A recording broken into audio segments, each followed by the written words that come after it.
Making your videos look cinematic is always a struggle. However, something like this feels like cheating. I am talking cinematic flares, that blurry, shallow depth of field and autofocus on an anamorphic lens. But does this Sirui 40mm T1.8 anamorphic lens live up to the hype? Sure, there's a number of quirks in this, but are they deal breakers? Firstly, let me show you this very short sequence that I shot, and stick around to find out how long it actually took to shoot.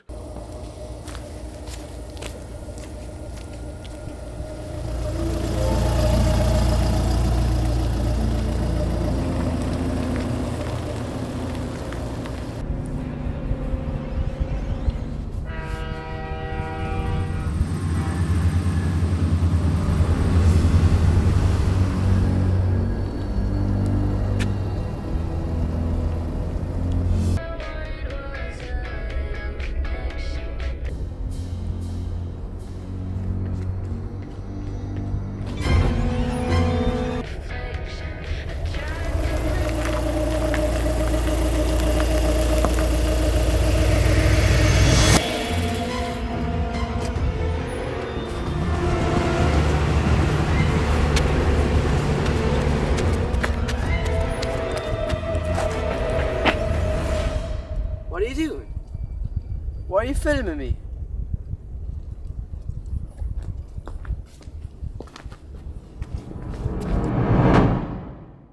First up, let's rewind that just for a sec. Things that stick out straight away here to me. Those cinematic flares. Now you have a couple of options with the flares on this Sirui lens. I chose the blue option. There is a standard neutral flare as well, but look, cinema blue lens flares, amazing. So I love how this looks. It's that classic blue anamorphic style. It really just instantly makes things cinematic, even without a grade.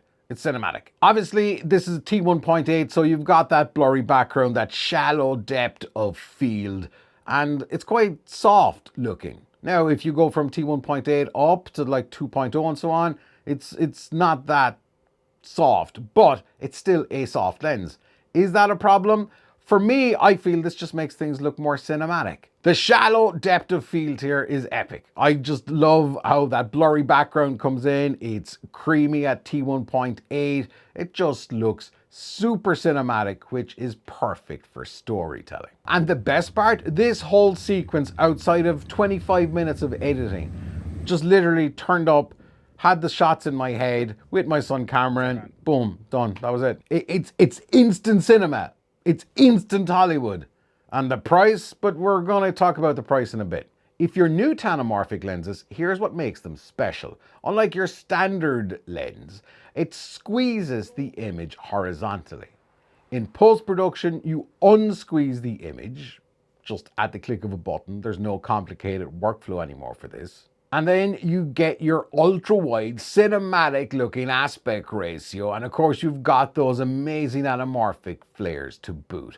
This is the look that you see on big budget movies. Let's take a look at the negatives here first, because no lens is perfect. And look, for full disclosure, Sirui did send me this lens, but they have no input into the video, nor did they pay me. They were like, do you want to review it? I'm like, an anamorphic lens? Yes, I would love to check it out. First negative here is the autofocus motor. At times, it can be loud.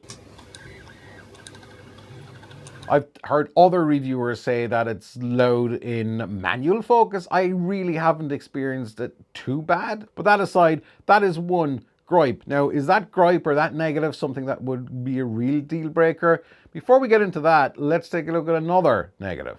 The focus ring just spins and spins and spins and spins and spins and spins. We could be here forever.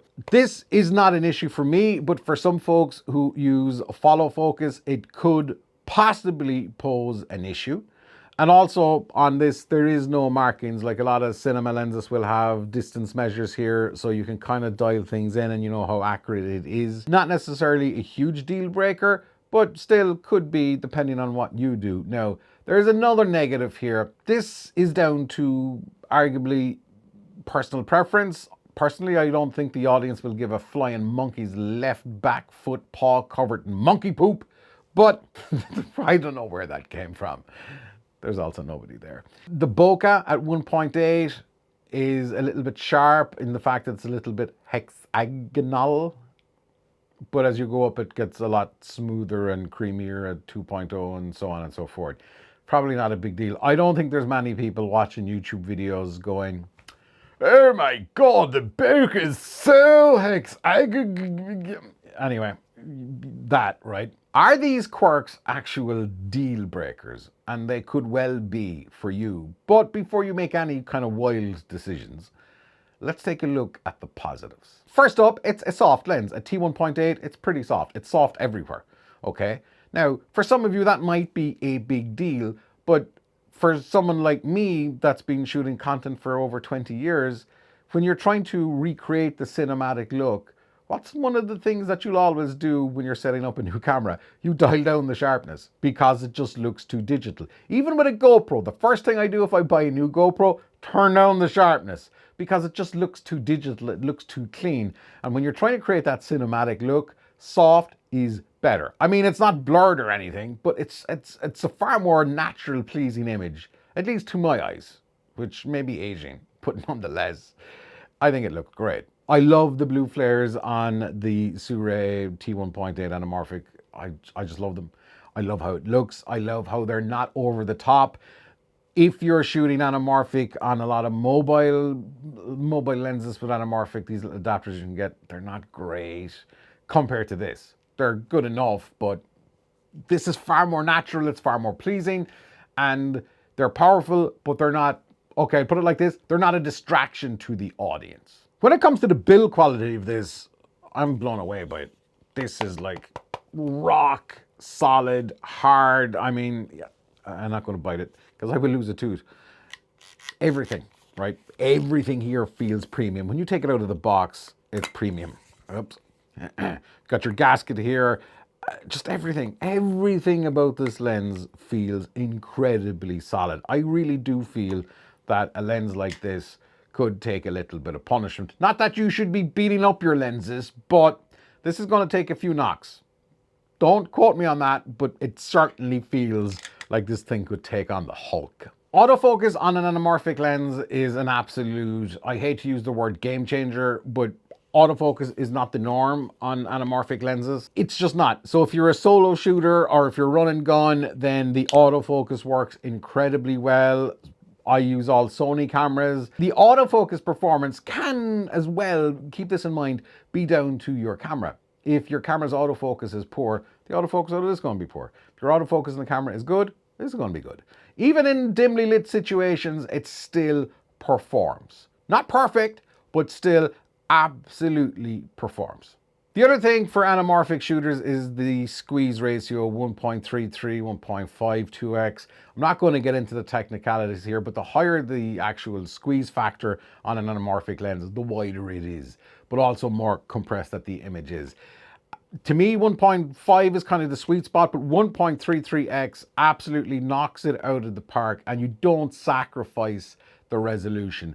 Now, this is an APS-C lens for Sony E-mount, but it also works perfectly fine on S35 mode or in full frame. There's a tiny little bit of vignetting. I'm going to talk more about the flares on the positives as well, but on one negative when it comes to the flares, this kind of circular kind of halo, you can see it here maybe in some of the shots. I personally just don't like that. Some of you might think it's fine. No, it's not a big thing, obviously. When you're shooting in full frame, you can crop in a little bit more. Outside of the actual build quality, the lens itself, you've got your AFL button for lock and autofocus. You have a switch here for autofocus or manual focus. This works fine. Sometimes these can be finicky depending on the camera that you use. You've got your infinity spinning focus ring. You have your aperture ring, which makes a very satisfying solid click, or if you don't like the click, you can just turn it off and no click.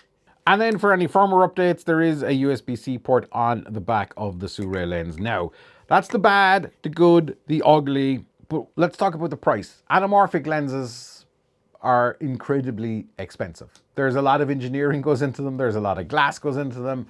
The price that Sirui have this on for at the moment, I don't know if they're making any money, to be honest, on it.